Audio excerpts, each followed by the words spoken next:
Today guys, I'm going to do a video on how I butchered my first deer, go into detail on it, and everything you need to know. So I hope you guys enjoy.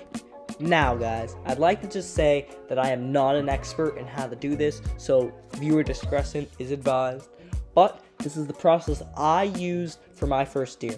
Now, you can see here, this is how before I butchered it. And then here's a quick video of me going out into the barn 3 days later, and here it is.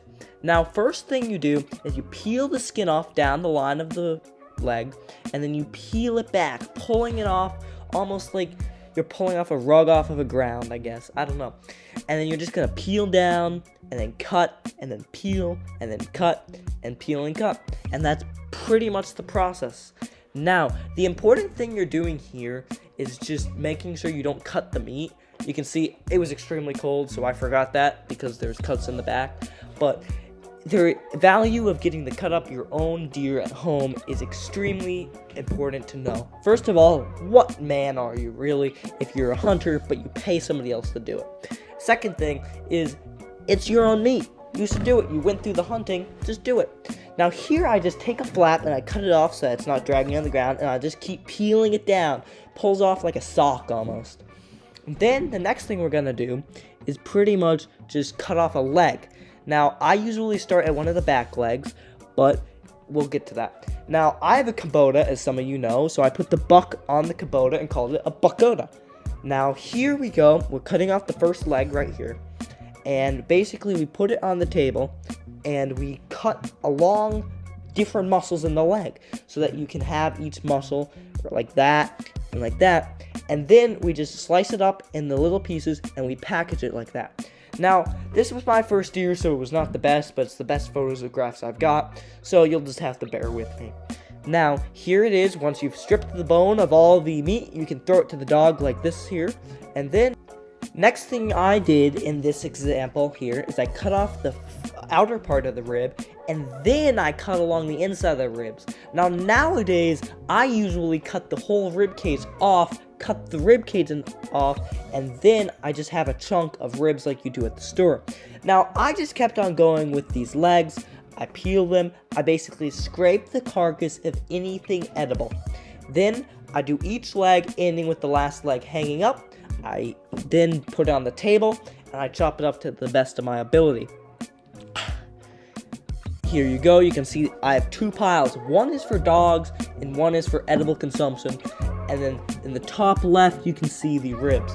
Then what I did was I put the head on it and I packaged it. Now you don't have to go fancy. I just did Ziploc bags. Next thing you're going to do for the European mount is just peel the skin off the best you can, like this. And then what I did was I had it soak in a bucket of dish soap and water overnight, so that drained all the blood out so you don't get bloody. Now be careful with those teeth, because deer teeth are extremely sharp and you can get cut and then they can get infected. Now next thing I did is you're going to want to cut the neck off at the spinal cord just enough so that you can enter the brain, but not so much that it destroys the skull. And then I basically break the jawbone and peel it backwards, tearing it off. So then you just have the almost nose piece and skull and then antlers. Next thing I'm going to do is put it on a very, very low simmer. Do not rolling boils, and then put Dawn soap in that, and that'll help loosen it up. Then what I did was I basically just put it in a sink, and I just scrubbed with a brush and a sponge. But avoid putting the antlers in the boiling or simmering water, because then they'll lose their color, and that's what you want. Then you're just gonna stick forks, anything that you can fit into the brain at where the spine connects to try to debrain it.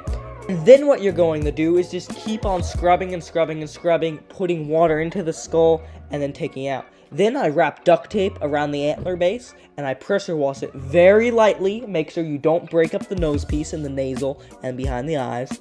And just pressure wash it very, very lightly. And do this on repeat 8 or 9 times. And then you're going to get a product like this. Now, you can bleach the skull, but do not bleach the antlers, because then the problem is you're going to destroy the color, which makes the antlers valuable. So here, if you could do me a favor, guys, please hit the like, subscribe, and comment, and share it. Send it to other friends and family members. Try to grow the channel. And like always, see you guys around.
if you could do me a favor, guys, please hit the like, subscribe, and comment, and share it. Send it to other friends and family members. Try to grow the channel. And like always, see you guys around.